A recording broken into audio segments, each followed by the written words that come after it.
Assalamualaikum Waalaikumsalam warahmatullahi warahmatullahi wabarakatuh. wabarakatuh. Nah, jadi di sini kita akan Q&A atau tentang kayak materi kita tentang aspek hukum dalam bisnis.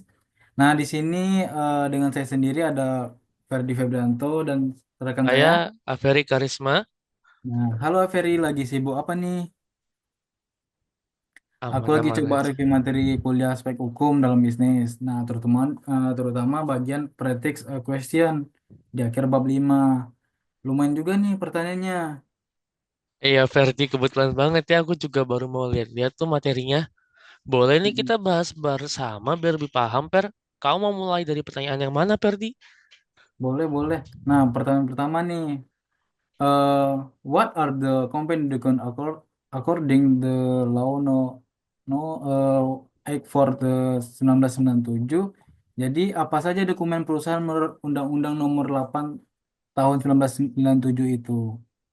Oke, Ferdi. Nah, menurut materi yang kita punya ya, Pasal 1 Angka 2 Undang-Undang Nomor 8 Tahun 1997 menjelaskan dokumen perusahaan itu adalah data, catatan, dan atau keterangan yang dibuat atau diterima oleh perusahaan dalam rangka pelaksanaan kegiatannya. Dan itu satu, bentuknya bisa tertulis di kertas atau sarana lain, atau juga terekam dalam bentuk apapun yang bisa dilihat, dibaca, atau didengar. Nah, pasal 2 undang-undang itu juga menyebutkan kalau dokumen perusahaan terdiri dari dokumen keuangan dan dokumen lainnya. Ah iya, dokumen keuangan dan dokumen lainnya. Dokumen keuangan itu contohnya apa aja? Jadi, dokumen keuangan itu meliputi catatan seperti neraca tahunan, perhitungan laba rugi tahunan, rekening, jurnal transaksi harian, lalu ada bukti pembukuan dan data administrasi keuangan. Lainnya yang jadi bukti, hak dan kewajiban, serta kegiatan usaha perusahaan. Kalau dokumen lainnya? Nah, kalau dokumen lainnya itu isinya adalah data atau tulisan yang mengandung keterangan yang punya nilai guna bagi perusahaan tersebut, meskipun tidak terikat langsung dengan dokumen lainnya. Jadi jelas ya untuk pertanyaan pertama, Fer. Kalau gitu, kita bahas yang kedua ya, Fer. Itu what are the types of capital in establishing a limited liability company? Jadi, apa saja jenis modal dalam pendirian PT dan bagaimana, Fer, penjelasannya? Oke sih, aman. Berdasarkan materi kita, modal dalam perseroan terbatas atau PT itu ada tiga. Ada modal dasar, modal ditempatkan, dan modal disetor. Nah, modal dasar itu audiut share capital itu adalah seluruh nominal saham perusahaan yang disebutkan dalam anggaran besar. Ini batas maksimal modal yang dikeluarkan oleh PT. Nah, modal yang ditempatkan atau isu kapital itu adalah bagian dari modal pasar yang disanggupi oleh para pendiri atau pemegang saham untuk diambil bagian saat PT didirikan. Nah, minimal 25% dari modal dasar harus ditempatkan untuk pendirian. Nah, adapun yang terakhir itu modal di store atau pick up kapital adalah itu modal yang benar-benar udah disetorkan secara nyata oleh pemegang saham ke dalam kas perusahaan. Bisa berupa uang tunai ataupun bentuk lainnya.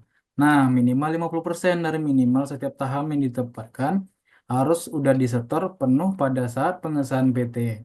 Nah, modal disetor inilah yang menggambarkan kekuatan finansial real perusahaan. Begitu penjelasannya, Per. Nih, aku lanjut pertanyaan ketiga ya. Ini agak panjang nih karena membahas beberapa bentuk bagian usaha. Nih, explain the meaning, legal basis, organ, the characteristic of the following form the opposite sentence. A, ada firm, B, ada CV, C, ada PT, and D, ada kooperatif, yang E ada foundation. Nah, kita mulai dari yang A, firm. Bisa tolong jelaskan nggak, Fer? Oke, Ferdi. Jadi untuk yang pertama, firm atau firma itu adalah tiap persekutuan perdata atau matsab yang didirikan untuk menjalankan perusahaan dengan nama bersama. Anggotanya bertanggung jawab secara langsung, pribadi, dan sepenuhnya atau tanggung renteng terhadap pihak ketiga. Dasar hukumnya itu diatur dalam pasal 15, 16, sampai 35 Kitab Undang-Undang Hukum Dagang atau KUHD. Sedangkan organnya itu tidak disebutkan secara eksplisit. Ada organ seperti PT, pelaku utamanya itu para sekutu atau anggota dari firma itu sendiri. Kalau Hmm. karakteristiknya itu menjalankan perusahaan dengan satu nama bersama, Tanggung jawab sekutunya bersifat solider, artinya setiap sekutu itu bertanggung jawab penuh atas seluruh utang, bahkan bisa sampai harta pribadi kalau tidak cukup firmanya, kas firmanya. Jadi firma itu bukan badan hukum, memiliki kekayaan terpisah dari kekayaan pribadi sekutu, namun tanggung jawab sekutu tidak terbatas pada setoran saja. Idealnya didirikan dengan akta otentik, didaftarkan, dan diumumkan.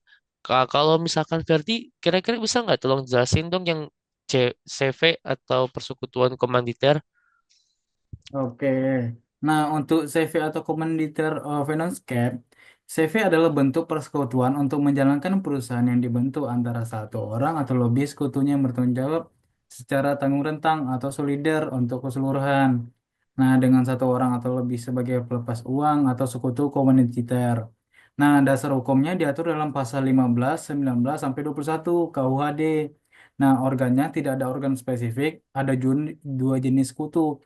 Sekutu komplementer, sekutu aktif atau kerja yang menyetor modal, mengurus CV serta bertanggung jawab penuh sampai harta pribadi, dan sekutu komuniter atau sekutu pasif dan diam yang hanya menyetor modal dan tanggung jawabnya terbatas pada modal yang disetorkannya saja, serta umumnya tidak ikut mengurus CV. Nah, adapun karakteristiknya terdapat dua jenis sekutu dengan tingkat tanggung jawab berbeda. Nah, sekutu komuniter biasanya tidak ikut mengurus perusahaan. Nah, nama sekutu komanditer dilarang digunakan sebagai nama CV kecuali kondisi tertentu. Tanggung jawab sekutu komanditer terbatas. Sekutu komanditer yang berhubungan hukum dengan pihak ketiga. CV juga bukan badan hukum. Nah, lanjut ya, Fer. Tolong jelasin nih yang C. Apa itu PT? Di PT atau perseroan terbatas itu adalah badan hukum yang didirikan berdasarkan perjanjian melakukan kegiatan usaha dengan modal dasar yang seluruhnya terbagi dalam saham. Dua, tanggung jawab pemegang saham terbatas hanya pada nilai nominal saham yang dimilikinya. Untuk dasar hukumnya sendiri itu berdasarkan Undang-Undang Nomor 1 Tahun 1995 tentang Perseroan Terbatas atau UPT. Nah, namun sebenarnya undang-undang ini sudah diganti nih oleh Undang-Undang Nomor 40 Tahun 2007. Tapi dari teks materi kita masih menggunakan yang Undang-Undang Nomor 1 Tahun 1995. Lalu untuk organnya itu ada tiga organ utama, Per. Yang pertama itu ada rapat umum pemegang saham atau RUPS. Yang kedua ada dewan direksi. Dan yang ketiga ada dewan komisaris. Di mana karakteristiknya pertama merupakan badan hukum yang didirikan oleh minimal dua orang atau badan hukum melalui akta notaris. Yang kedua memperoleh status badan hukum setelah akta pendirian disahkan oleh Menteri Kehakiman dan HAM. Sekarang sebutannya itu Menteri Hukum dan HAM. Dan yang ketiga, modalnya terbagi atas saham. Yang keempat, tanggung jawab pemegang saham itu terbatas menggunakan nama PT atau TBK untuk perusahaan yang terbuka. Jadi gitu, Ferdi. Nah, sekarang untuk koperasi itu bagaimana, Ferdi? Nah, untuk koperasi itu adalah badan hukum yang anggotanya orang-orang atau badan hukum koperasi dengan melandaskan kegiatannya berdasar prinsip koperasi sekaligus sebagai gerakan ekonomi rakyat atas asas kekeluargaan. Tujuannya menyejahterakan anggotanya khususnya dan masyarakat umumnya.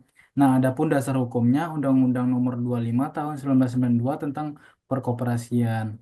Adapun organnya ada perangkat organisasi koperasi terdiri dari rapat anggota, pengurus, dan pengawas. Adapun karakteristiknya berstatus badan hukum setelah mendapatkan pengesahan dari pemerintah. Didirikan oleh minimal 20 orang atau koperasi primer atau minimal 3 koperasi atau koperasi sekunder. Berasaskan kekeluargaan dan prinsip koperasi, modalnya berasal dari simpanan pokok, simpanan wajib, dan dana cadangan, hibah atau modal sendiri. Dan bisa juga dari pinjaman. Nah, yang terakhir nih, Per. Bisa nggak jelaskan apa itu yayasan? Oke, Ferdi. Jadi yang terakhir itu yayasan, di mana yayasan merupakan badan hukum yang terdiri atas kekayaan yang dipisahkan dan diperuntukkan untuk mencapai tujuan tertentu di bidang sosial, keagamaan, dan kemanusiaan, serta tidak mempunyai anggota. Untuk dasar hukumnya, itu Undang-Undang Nomor 16 Tahun 2001 tentang yayasan, di mana organnya itu terdiri dari pembina, pengurus, dan pengawas. Karakteristik dari yayasan ini adalah merupakan badan hukum, didirikan dengan memisahkan kekayaan pendirinya memiliki tujuan spesifik di bidang sosial, keagamaan, atau kemanusiaan, tidak memiliki anggota, didirikan dengan akta notaris dan mendapat status badan hukum setelah disahkan oleh Menteri Kehakiman dan HAM, dan dapat didirikan oleh satu atau lebih orang atau oleh badan hukum. Jadi seperti itu, Ferdi. Wah, lengkap sekali ya penjelasannya, Fer ya. Rasanya jadi lebih paham sekarang setelah kita diskusi poin-poin per poin berdasarkan materinya. Iya, Ferdi, aku setuju banget. Memang lebih enak ya kalau kita bahas bersama seperti ini, jadi saling melengkapi pemahaman kita. Jadi, sudah cukup ya, Ferdi ya. Sudah terjawab semua apa Iya, yang sudah cukup ditanyakan. ini. Mm-mm. Terima kasih banyak, Ferdi, untuk Oke, waktunya. terima kasih banyak juga Ferry atas waktunya. Yuk, Ya. sekian dulu. Assalamualaikum warahmatullahi wabarakatuh.